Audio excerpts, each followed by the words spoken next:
Hi, I'm Scott. Welcome back to Canary Boulevard. Today, we've got some engine issues that we have to deal with. Coming up.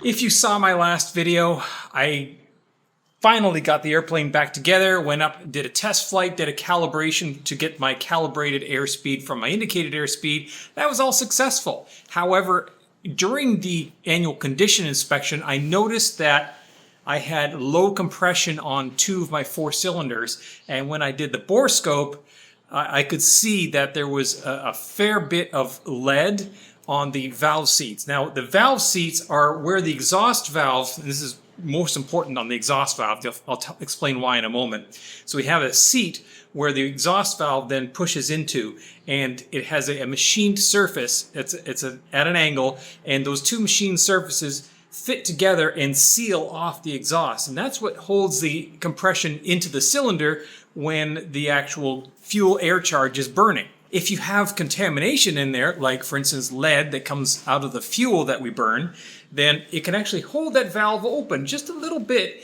and then exhaust gases can push past that, and that causes the valve to heat up where those hot exhaust gases are escaping past, and that can cause heat damage to the valves, and eventually a valve can actually fail, and you can have an engine failure as a result of it. So it's fairly important to check compressions. That's why we check compressions, but also do bore scopes. And the reason I say bore scope inspections is more important than compression tests, because compression test doesn't tell all the story. You could have air leaking past a piston ring, you could have it leaking through, even an intake valve. That's fairly uncommon, but it does happen. Or you might just have a piece of carbon that's temporarily lodged in a valve seat that's holding it open just a little bit during that test. So basically the best thing to do when you have low compressions is go fly the airplane, come back down, test it again.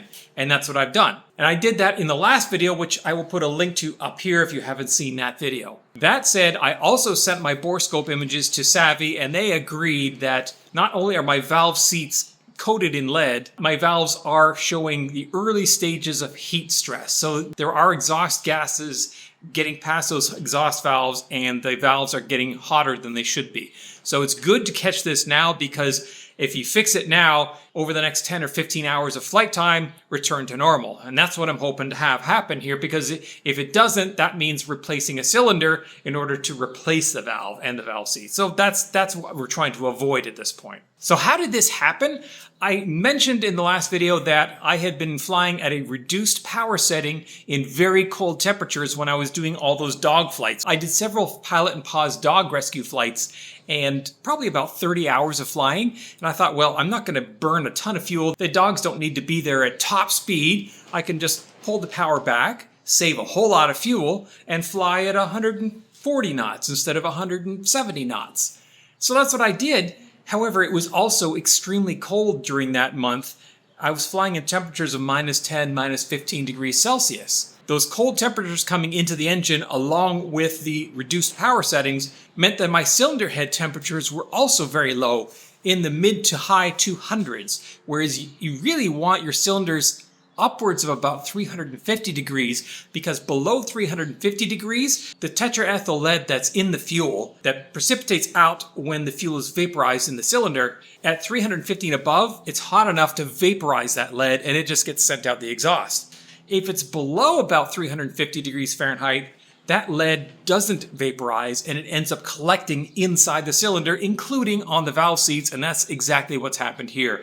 I was simply running the engine too cold. I had several people say, well, the problem is you're running too rich, and that's what damages your engine, because you get all kinds of lead and it runs too cold. Well, no, that's not what happened at all. I was actually trying to save fuel, so I was running very, very lean of peak. In fact, as lean as I could possibly get it. Again, I was trying to save fuel. So that's not the issue here. The issue was that I was running at low power in cold outdoor temperatures. And the overall result was very low cylinder temperatures. So I'm not going to be doing that again. We'll be flying fast from now on, like the airplane is designed to do. I'm not going to be saving fuel by trying to pull the power back, particularly in cold temperatures. Some airplanes have cowl flaps, and I suppose I could do something like that, because I know the landing brake, when it comes down, it blocks air intake into the NACA scoop.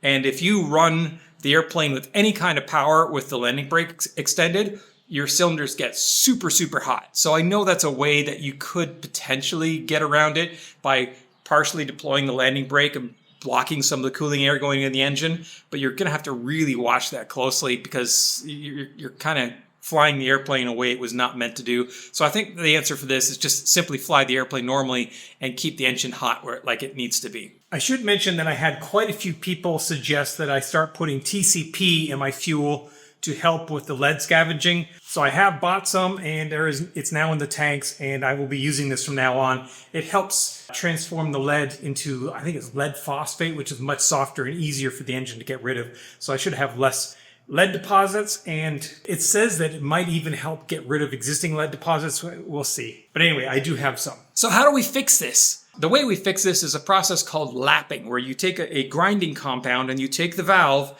and that abrasive compound, and you put it in between the valve and the valve seat, and you rotate the valve, and it basically just polishes all that stuff off and smooths the two surfaces so they meet perfectly again, sealing the valve. However, normally you would have to take the cylinder off to do that to get to the valve, but we can do it in place, and the process for doing that is by doing it through the spark plug holes using Q-tip, kind of a Q-tip foam and a camera to watch what we're doing, and spinning the valve from outside the cylinder. So hopefully that's what we're going to do today, is lap these cylinders in place and solve this issue. Then we'll test the compression afterwards, and if I get this done in time, maybe we'll go flying today. If not, we'll go tomorrow.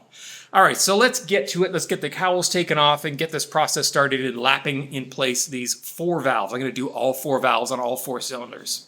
I'm not going to do a tutorial on how you do this process. It's been done many times. If you look up Mike Bush, he has videos and shows exactly how to do this process. I started off by taking the cowls off, and then I'm doing a quick compression test just to see what we're looking at. And I got my borescope out. You can see I've got it hooked up to the computer so I can see what it is that I'm looking at. Take the valve covers off. And now I'm going to put rope into the cylinder to make sure the valve doesn't fall into the cylinder. And I got my valve wizard on there that helps me take that valve off. You can see I'm now doing the lapping as I'm putting the grinding compound in for the top, and then I'm looking with the borescope from the bottom plug hole, and I'm finished that cylinder, so we're on to the next one. I will tell you that this entire time lapse, while it looks like I'm just zipping through this whole process, this entire time lapse represents just over 9 hours of work. So this took a very long time to do. And of course, I'm making sure that I'm doing this very carefully, making sure that all the valve grinding compound is out of the cylinder as I'm finished each of these cylinders. And then I'm moving on to the last one. I'm doing the 4th of the 4 cylinders. And you can see I've got the drill on there doing the lapping. Now I'm cleaning off the valve. And now it's time to reassemble that cylinder and put all the valve covers back in place. Once I'm going to go through and torque those valve covers. And then it's time to put the plugs back in and torque the plugs, both the top and the bottom. I had a hangar neighbor come by and help me put the cowls on. It's always easier to do it with 2 people than just 1. And a couple of people come by to have a look and see what I'm working on. Go ahead and finish the pre-flight on the plane. I did put some of that TCP in there into the fuel tanks, and I'm going to push it out and go for a test flight. Now I'm finished the pre-flight, time to go. All right, so time for a test flight. I finished doing the valve lapping on all 4 cylinders. It lapped all 4 exhaust valves. Engine seems to be running really smooth. It started really quickly and it's running real smooth, so that's a good sign. We have a very slight wind from the north, which would seem to favor the north-facing runway, but I think I will take off to the west on the downhill, or long runway. Just seeing as this is a test flight gives me more of an opportunity to abort if need be, and then I'll come back and land on the north runway. Actually, there's hardly any wind at all. It is almost 8 o'clock at night, so whatever wind there was has pretty much died down. All right. Midnight traffic, COZY 797 Delta Lima, departing runway 27 Midnight.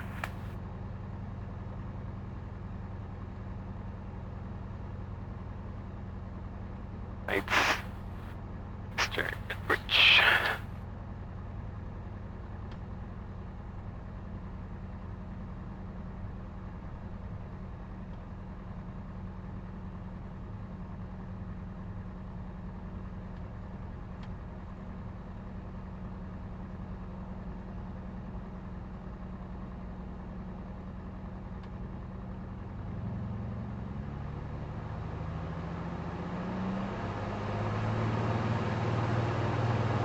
All right, 2330, good static RPM. Everything's in the green. Airspeed's alive. 40.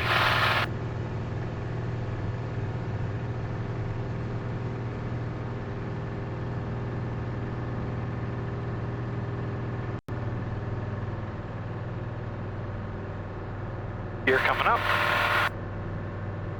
This won't be an overly long test flight as it is 8 o'clock at night. Like I said, I'd been here for a long time today. You can see me looking very carefully at all the engine instruments, making sure that everything is working properly, and also checking my altitude because I want to make sure we're climbing properly and that if anything does go wrong, I do have a plan of what I'm going to do depending on what altitude I'm at. I have that preset in my head ready to go. Everything's still in the green. After a few turns in the local area, staying fairly close to the airport and a couple of their airports nearby, and then I'm going to head on over to Lorraine. They have a nice long runway there, and I'm going to do a practice approach because I have not done an approach yet with this new autopilot panel that I put in the last video, so we'll give that a try now. 100 minimums. And as I expected, that GMC 507 makes the autopilot control so much easier, and it works great. And minimums. Continue. Minimums. And that was a fully coupled approach. You heard me just shutting off the autopilot there. Interestingly, I actually hit the autopilot shut off right at minimums. Gears down. But the sound for the cutoff didn't actually play until it finished saying minimums. So it sounded like I shut it off late, but I didn't. I hit it as soon as I hit minimums.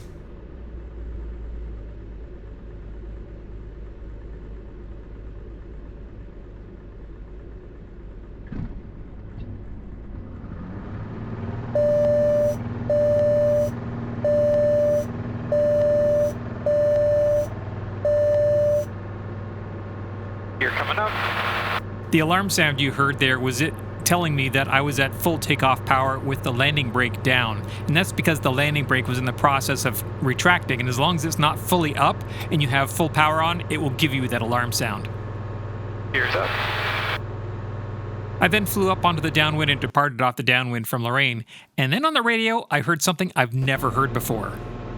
Licking County traffic, Cozy 65 left base, runway 27, Licking County. Licking County, you say you were at Cozy? That is correct, Cozy Mark. Traffic, Skyline 63, turn final for 21 Monroe, full stop. Well, this is Cozy 79 or 7 Delta Lima, also a Cozy Mark 4. Nice talking to you, brother. Where are you? I'm up in Lorain County right now. I flew out of Lorraine County for 35 years, buddy. Maybe we'll see you at Rough River this year. We'll be there, yes. So, November 765 Romeo, Cozy Mark 4 out of Licking County, Ohio. We'll see you down at Rough River this year. So, coming back into Medina, the wind is favoring runway 01 to the north. This is not a runway that I will normally land at night, and this is probably, I think, the first time I've landed at dusk. And the reason for that is that there are high voltage power lines running across the threshold. 500. There are balls on them, so in the daylight you can see the orange balls, but at this time of night, or at nighttime, they are completely invisible, and if you come in flat, you can hit those, and so it's important not to do that. As you see, they're invisible right now. Air switches.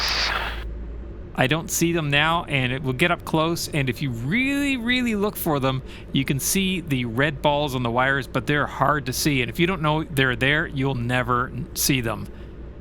It would be really nice if they would bury these wires or just get rid of them altogether. They're just a really terrible place. The wires themselves are invisible. You can just barely make out the balls that are hanging on the wires, and that's only because I know exactly where to look. And if you were flying and didn't know that they were there in this airport, you would never see them at this time of day or at night. This is where it would really help to have a VASI or a PAPI on this runway. But at the very least, if you have Garmin avionics, you can tell it to set up for a visual approach, and it will guide you down with a standard 3-degree glide path into the runway, which will keep you above those wires and land safely on the runway.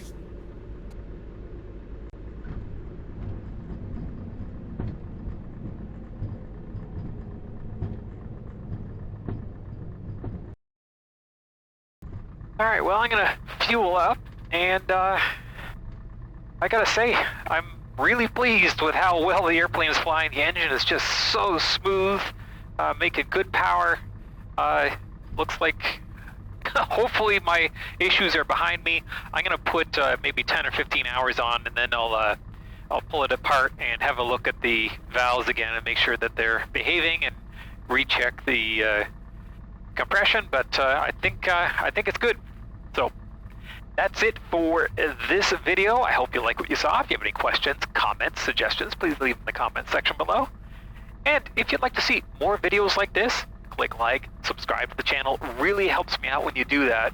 I really appreciate all the subscribers and all the support, just the general support I get from all you guys.